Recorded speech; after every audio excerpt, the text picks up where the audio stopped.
ప్రేక్షకులందరికీ నమస్కారం. 2024 సంవత్సరం నవంబర్ 24వ తేదీ నుండి నవంబర్ 30వ తేదీ వరకు గల వారఫలాలు తులారాశి వారికి ఎలా ఉండబోతుంది, అలాగే ఈ రాశి వారు చేయాల్సిన పరిహారాలు ఏమిటో తెలుసుకోబోయే ముందు, మీరు ఏమైనా సమస్యలతో బాధపడుతుంటే వాటి పరిష్కారం కోసం మీరు స్క్రీన్ మీద కనిపిస్తున్న మా గురువు గారి నెంబర్ కి కాల్ చేసి మీ సమస్యలకి తగిన పరిష్కారం పొందండి. ఖచ్చితంగా మీ సమస్య పరిష్కారం అవుతుంది. అలాగే మీరు మొదటిసారి మా ఛానల్ చూస్తున్నట్లయితే వెంటనే సబ్స్క్రైబ్ చేసుకోండి. అలా చేసినట్లయితే మీరు మా వీడియోని మిస్ అవ్వకుండా చూడవచ్చు. ఇక పూర్తి వివరాల్లో వెళ్తే తులారాశి వారికి ఈ వారం కేతువు 12వ ఇంట్లో ఉండడం వల్ల ఈ వారం మీ అనూహ్య స్వభావం వల్ల మీ ఆరోగ్యం చెడిపోతుంది. కావున చాలా జాగ్రత్తగా ఉండాలి. ఈ వారం కుటుంబ సభ్యులు మరియు మీ భాగస్వామి మీ గురించి తప్పుగా ఉన్నారని మీరు గ్రహిస్తారు, కానీ వారు మీ కష్ట సమయాల్లో మీకు పూర్తి మద్దతునిస్తారు. అలాగే మీరు ఈ వారంలో మీ డబ్బులో కొంత భాగాన్ని ఖర్చు చేస్తారు. ఈ వారం మీరు ఇంటి పనులపై ఆసక్తి చూపడం ద్వారా ఇంట్లోని ఇతర మహిళలకి సహాయం చేయవచ్చు. కుటుంబంలో గౌరవం పెరగడంతో పాటు ఇతర కుటుంబ సభ్యులతో మీ సంబంధాన్ని బలోపేతం చేయడానికి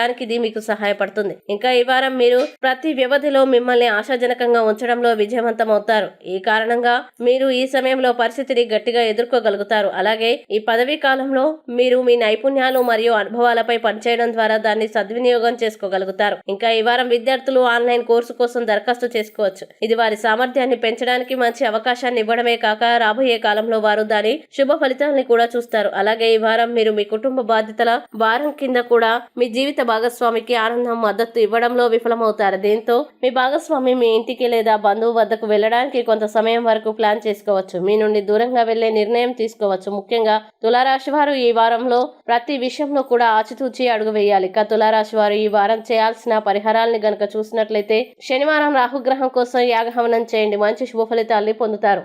అలాగే ఈ వారం తులారాశి వారికి అనుకూల తేదీలు గనక చూసినట్లయితే వీరికి 28వ తేదీ చాలా మంచి రోజు. ఈ తేదీల్లో ఏ పని ప్రారంభించినా సరే మంచిది. ఈ వీడియోని లైక్ చేయండి, షేర్ చేయండి. మరియు మీరేమైనా సమస్యలతో బాధపడుతున్నట్లయితే వాటి పరిష్కారం కోసం ఒకసారి గురువు గారి నెంబర్ కి కాల్ చేసి మీ సమస్యలకి తగిన పరిష్కారం పొందండి. ఖచ్చితంగా మీ సమస్య పరిష్కారం అవుతుంది. ఇంకా మీరు అనుకున్నటువంటి అన్ని పనుల్లో అంతా మంచి జరగాలని కోరుకుంటూ సర్వేచన సుఖినో భవంతు.